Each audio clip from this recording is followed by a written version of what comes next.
மதுரை மக்கள் எதிர்பார்த்தபடியே முதலையில் டங்ஸ்டன் சுரங்க திட்டம் அமலாகாது என்று மத்திய அமைச்சர் உறுதியளித்திருக்கிறார். இதுகுறித்த கூடுதல் தகவல்களோடு செய்தியாளர் வெற்றி இணைகிறார். அவரோடு பேசலாம்.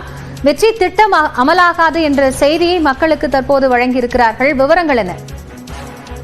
காயத்ரி, மதுரை மேலூர் அந்த தமிழகத்தினுடைய முதல் பல்லுயிர் பாரம்பரிய தளத்தை உள்ளடக்கிய 2015 ஹெக்டேர் பரப்பளவுல டங்ஸ்டன் சுரங்கம் அமைப்பதாக வந்த அறிவிப்பை தொடர்ச்சியாக அந்த மேலூர் மற்றும் சுற்றுவட்டார கிராம மக்கள் மிக கடுமையான போராட்டங்கள் நடத்தி வந்தார்கள். அதனுடைய உச்சமாக மாபெரும் பேரணி நடத்தினார்கள். அந்த பேரணிக்கு பின்பாக இந்த டங்ஸ்டன் சுரங்க ஏல உத்தரவை முழுமையாக ரத்து செய்ய வேண்டும், இதை பாதுகாக்கப்பட்ட வேளாண் மண்டலமாக அந்த பகுதியில் அறிவிக்க வேண்டும் என்ற பிரதான கோரிக்கையை முன்வைத்தார்கள். அதன் பின்னர் தமிழக பாஜக மாநில அண்ணாமலை நேரில் வந்து அந்த மக்களை சந்தித்து டங்ஸ்டன் திட்டம் வராது, அது தொடர்பான அதிகாரப்பூர்வ அறிவிப்பை மத்திய அமைச்சர் வெளியிடுவார், அமைச்சருடன் மக்களை சந்திப்பதற்கான ஏற்பாடு செய்வதாக தெரிவித்து போயிருந்தார்.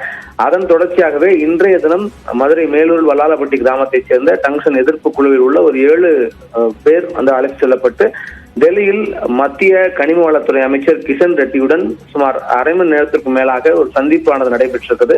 அந்த சந்திப்பின் போது மக்கள் ஏல உத்தரவை முழுமையாக ரத்து செய்ய வேண்டும் என்ற கோரிக்கையை முன்வைத்திருக்கிறார்கள். அதில் மத்திய அமைச்சர் கிஷன் ரெட்டி டங்ஸ்டன் சுரங்கம் உறுதியாக வராது, அந்த திட்டம் வருவதற்கான வாய்ப்பு கிடையாது, அது முழுமையாக கைவிடப்படக்கூடிய ஒரு நிலைக்கு வந்துவிட்டதாக தகவலை தெரிவித்திருக்கிறார். மிக முக்கியமாக மக்கள் கேட்டது, எங்களுக்கு எழுத்துப்பூர்வமான அதிகாரப்பூர்வமான அறிவிப்பு வேண்டும் என்று இந்த எதிர்ப்பு குழுவில் சென்றவர்கள் கேட்கும் பொழுது அந்த எழுத்துப்பூர்வ அறிவிப்பு தொடர்பாக பிரதமருடன் அந்த முடிவு குறித்த ஆலோசனை நடந்து கொண்டிருக்கிறது. அந்த ஆலோசனை பின்னாக நாளைய தினமே அந்த எழுத்துப்பூர்வ அதிகாரப்பூர்வ அறிவிப்பு வெளியாகும் என்ற ஒரு தகவலையும் மத்திய அமைச்சர் கிஷன் ரெட்டி எதிர்ப்பு குழுவினரும் தெரிவித்திருக்கிறார்.